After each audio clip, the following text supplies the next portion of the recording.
This is Song for the Unraveling of the World, and tonight I will be reading Room Tone, which is the 7th of the short stories, and it is on page 63. It's one of my favorites.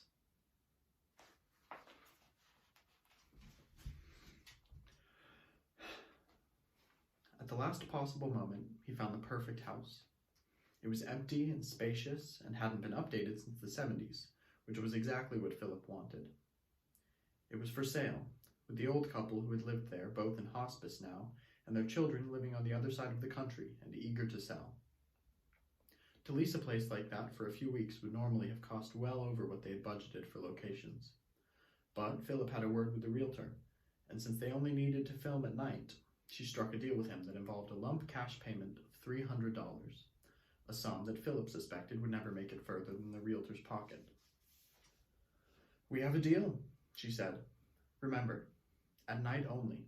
In no earlier than 6 at night, out by 7 in the morning. And for exactly 2 weeks, starting tomorrow." He agreed. Of course he did. He figured at the time that the time limit was there so the realtor would feel like she could ask for more money if they needed a few extra days. Besides, Philip had things under control. He, Philip, was at the heart of the project. He had written the thing, he was directing it, he was handling the sound, he was doing the editing and post-production. He had grown up down the street from the cameraman. They had a report, so even though Philip wasn't the cameraman, he knew exactly what this particular cameraman would do. The actors, too, were all people he had gone to school with, which meant that he could see in his head exactly how every piece of the project would go. But then again, there was the lighting person, who he didn't know, who the producer had brought aboard. He was union, which meant he saw this as a job, complete with overtime. And the producer himself, who he didn't really know, who had come through the cameraman, was a friend of the latter's father. And of course the woman doing wardrobe, the makeup artist, a best boy, a gaffer, they were unknowns too. But yes, basically he had his finger on the pulse of the project. He was sure that he could get it done. On day 11 of the shoot, he went by the realtor's office. "Done already?" she asked. "No discounts for days not used." But when she realized that Philip was there for precisely the opposite reason, she said, "Let's not talk here." They walked to a coffee shop around the corner. Over a confused melange of cider and chai that the coffee shop referred to as chider, Philip explained that there had been an unexpected difficulty, that they were running behind. Just a day or two. That was all they needed. He was happy to pay for it. "No," she said. "No." "As in no," she said. "It can't be done." He only needed a few days, he told her. He could pay her double the rate he'd paid before. They needed it to finish the movie. "I'm sorry," she said. "No." He opened his mouth to speak again, but she had already leaned far back in her chair, her arms folded across her chest, her mouth a tight line. "Why not?" he asked. "The house is sold," she said. "I sold it before you and I struck our deal. He moves in the day after you finish. Isn't there a way of pushing the closing day back a day or two?" She shook her head. "He wanted to move in earlier than that. I've been stalling the escrow just to give you the 2 weeks I promised, but I can't give you a minute more." The next 3 days were difficult. He quickly went back over the script, trimmed any scenes he could justify trimming, regrouped everything to be as efficient as possible. He prayed for single takes. He gathered the actors in a park down the street a few hours before they were allowed to enter the house, and rehearsed until they had it just right. It was a struggle and effort, but in the end, they were almost back on schedule. They might just make it. But they didn't. The last day, Philip had everyone show up at 3 rather than 6. They had a series of scenes to do in the living room of the house, where the murder took place. The murder scene would have to be shot last of all, because of the fake blood. They couldn't circle back to shoot the earlier scenes once the blood was smeared about, and they'd probably be able to shoot the murder scene just once. But when they arrived at the house, the realtor was there, showing around a gray-haired, distinguished man. He was, thought Philip, not unlike the man who would be murdered in the script. "Move all this shitty furniture out," he was saying. I didn't buy this crap. I only bought the house. Then he turned to Philip. Who are you? He asked. What are you doing here? Behind him, the realtor was shaking her head no. I'm here to make a record of the house, he claimed. Record of the house? The man said. Why? He turned to the realtor. I don't know that I'm comfortable with that. It's something the children want, Philip lied. To be able to remember how the house was when their parents lived there. You'll have the house tomorrow, soothed the realtor. After that, you can do whatever you want with it. And you'll take the furniture out? The new owner asked Philip. Yes, said Philip. Absolutely. The new owner sniffed and then turned away. He wandered with the realtor to another part of the house. Quickly, they began to set up, though before they had finished, the new owner had come back again. Are all these lights really necessary? He asked. You're recording the contents of the house, not shooting a movie. I'm just doing what I've been told to do, said Philip. It'll be your house tomorrow, the realtor said again. The new owner shook his head and went out. It was a long night, and even with the extra 3 hours, they quickly fell behind. The realtor was back an hour later to bawl him out about coming in early. Philip stood and took it. He agreed with her, profusely apologized, did anything he could possibly do to satisfy her as quickly as possible so he could go back to shooting.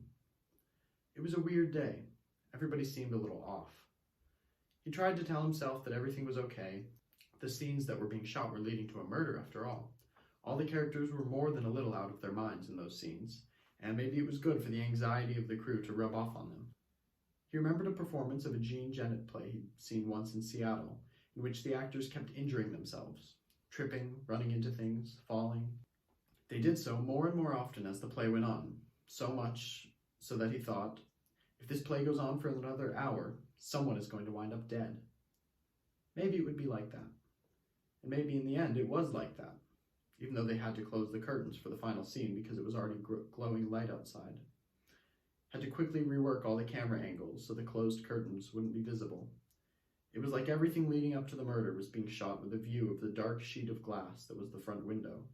But now that the murder was actually going on, the room could only be seen from the other side, looking in. That was good. Maybe that was good. If it was, then, in a way, they had the new owner of the house to thank for it. They began filming, and yes, the scene came off and the blood went places where they hadn't expected the blood to go, which was, Philip guessed, good. Could be made to look good anyway. They were almost finished. The scene essentially concluded, the body lying on the floor, throat slit, no longer moving, and the killer standing, straightening his now bloody jacket and walking toward the front door, when someone turned a key in the lock. The actor playing the killer stopped walking, not knowing what to do. Philip urged him forward.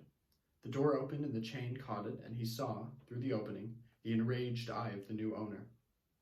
What the hell? The man said. And maybe that was good, Philip thought. Maybe they could use that too. With the resemblance of the new owner to the victim, it was almost like the man was walking in on his own murder.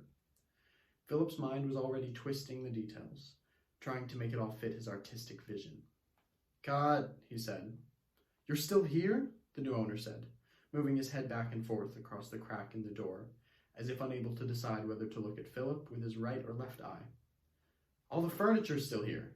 What's that all over the floor? We're almost done, said Philip. This is my house, the man yelled, his face going a deep red. Get out of my house! We need 5 more minutes, said Philip. If you can give us that, it will be enough. You'll never have to see us again. But the new owner already had his cell phone out. The new owner was already dialing. The police were sympathetic. They really were. Philip explained as much as he could without getting the realtor in trouble. And the police were inclined to believe him that it had all been a misunderstanding and let it go. They made no gestures towards trying to take his footage. Would he be willing to pay the cost of cleaning and moving the furniture out? Of course he would, Philip said. In fact, he would go in there and personally clean it himself, but the officer was shaking his head. No, he said. Mr. Mason doesn't want you on the property. He's asked for a restraining order. But if you were to personally supervise the job, then it would be sure to... The officer clapped a heavy hand on his shoulder. He'll send you the bill. You'll pay it. And Not knowing what else to do, Philip agreed.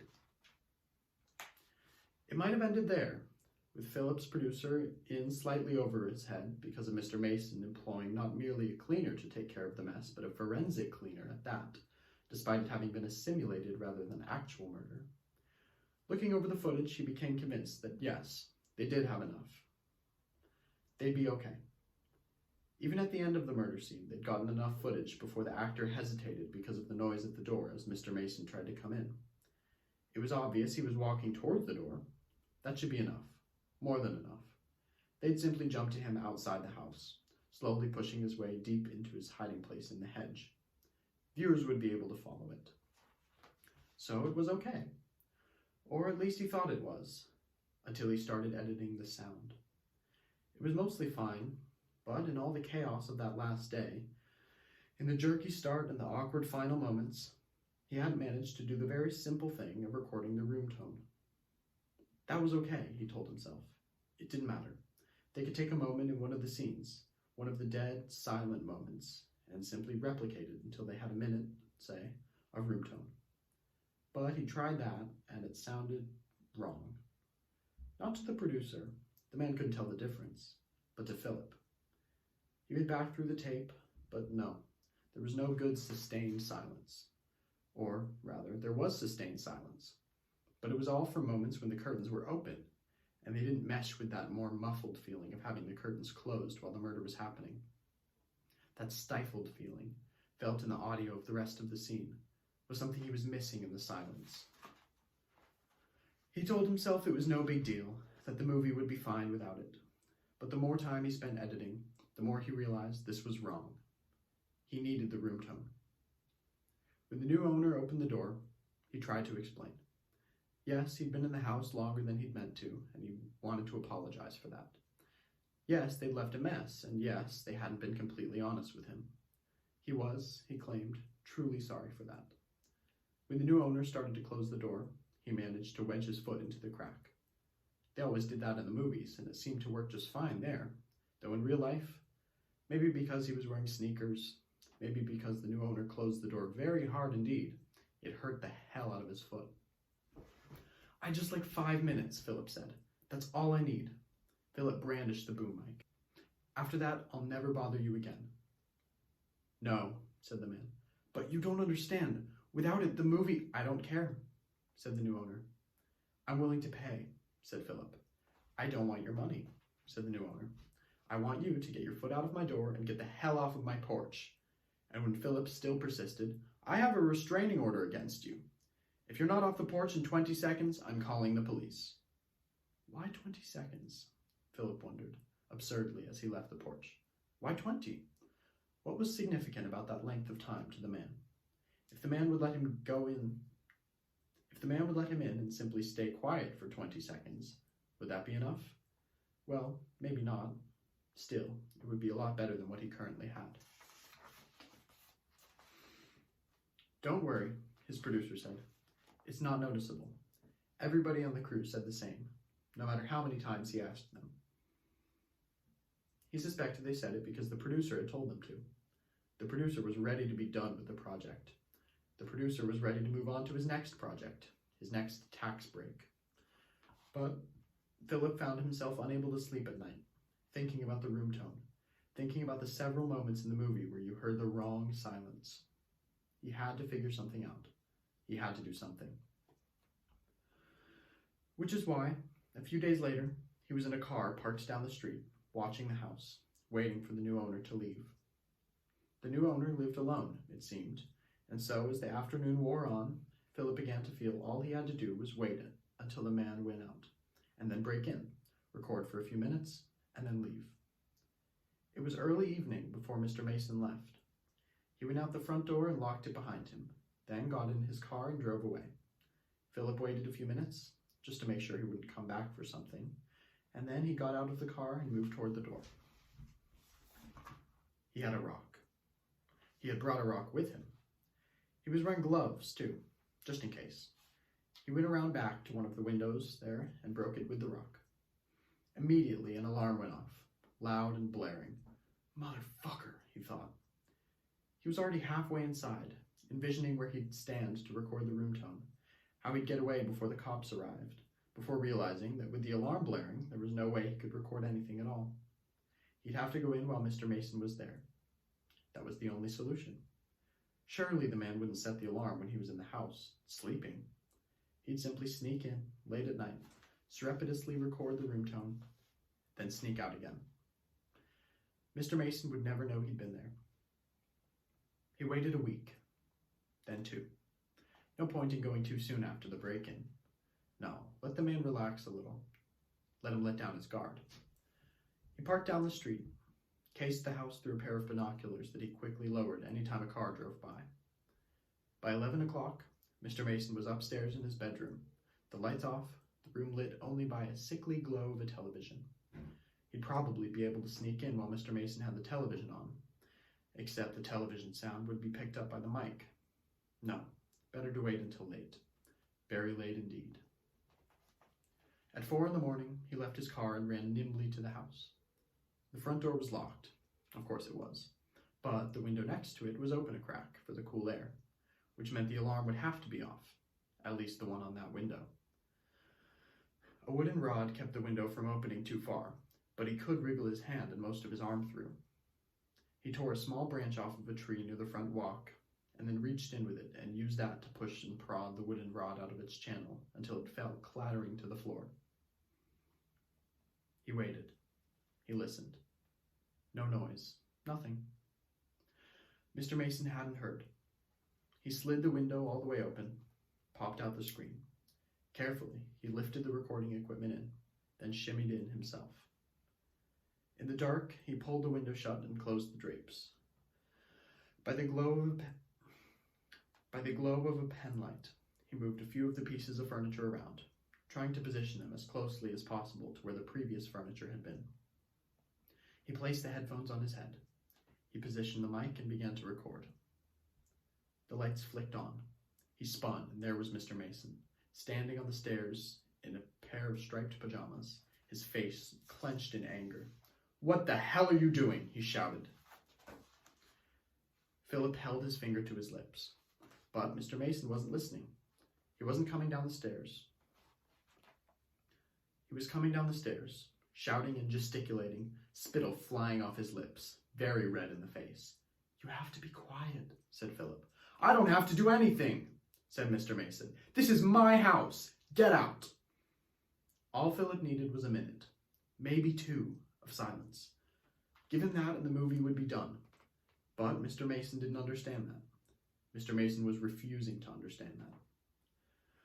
Philip swung around toward him, and the mic boom swung with him. Mr. Mason covered his head and flinched, as if he were about to be struck. Which was when, Philip tried to explain to himself later, he had gotten the idea of hitting Mr. Mason. In a way, he told himself, Mr. Mason himself had given him the idea. He struck him once in the face, then again. The man went down in a heap, writhing.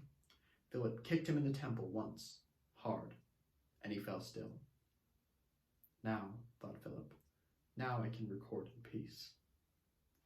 But halfway through, Mr. Mason began to groan. So, for the sake of art, Philip tied him up and gagged him. There he was on the floor, struggling, still managing, somehow, despite everything, to make noise, to ruin things. Sighing, Philip took off the headphones. He knelt down beside Mr. Mason and very calmly explained to him that all he had to do was be quiet for 2 minutes, and then he would untie him and let him get back to his life.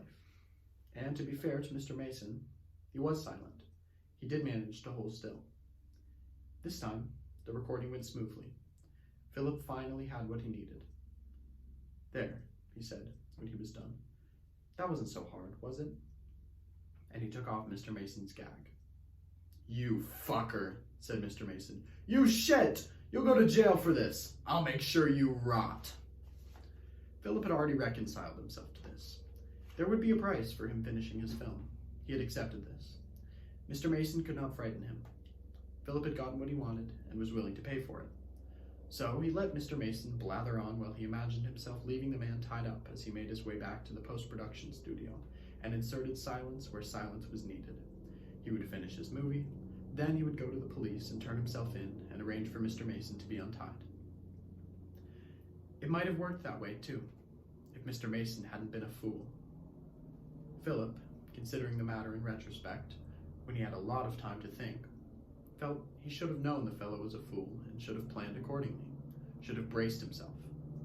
But as it was, when Mr. Mason began to threaten not only him, but also his movie, he was caught off guard.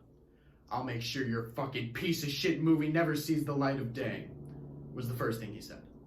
And then Mr. Mason went on to explain, in excruciating detail, how he would manage this. Perhaps it was the room, the scene he had filmed there some months before, and what it suggested to him. Perhaps it was more the thought of something that he'd spent the last 5 years of his life working on being destroyed. Or perhaps it was simply that he felt Mr. Mason was more irritating than any human should be allowed to be. Whatever the case, a few minutes after the gag was removed, Mr. Mason was dead, his throat cut from ear to ear, the blood spraying everywhere. He began to move around the house, wiping doorknobs, removing his shoes, and smearing the bloody shoe prints into unrecognizability. He changed into a set of Mr. Mason's clothing and burned his own clothing on what he had to admit was a rather nice new Viking stove that Mr. Mason had installed. He obliterated whatever trace he could that he had been there. All the while he was doing it, he found something nagging at him, but he wasn't sure what. Only when he was close to leaving and cleaning the blood off the boom mic in the kitchen did he realize what it was. He went back into the room, held himself still. Little had changed, and yet, with Mr. Mason dead, the tone of the room was subtly different. He could hear it. Maybe he was the only one who could hear it, but he could. It was, he was almost certain, better. And so, standing there in his bloody socks, he turned on the recorder. It would be the thing that made the movie, he felt. The awful weight of that silence, the way it smelled of blood. It would be not only good enough, but perfect, and only he would know why it was so. He stood there, perfectly still, holding the mic.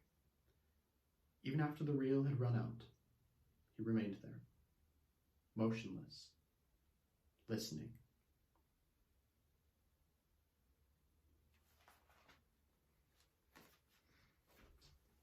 That was Room Tone from Song for the Unraveling of the World.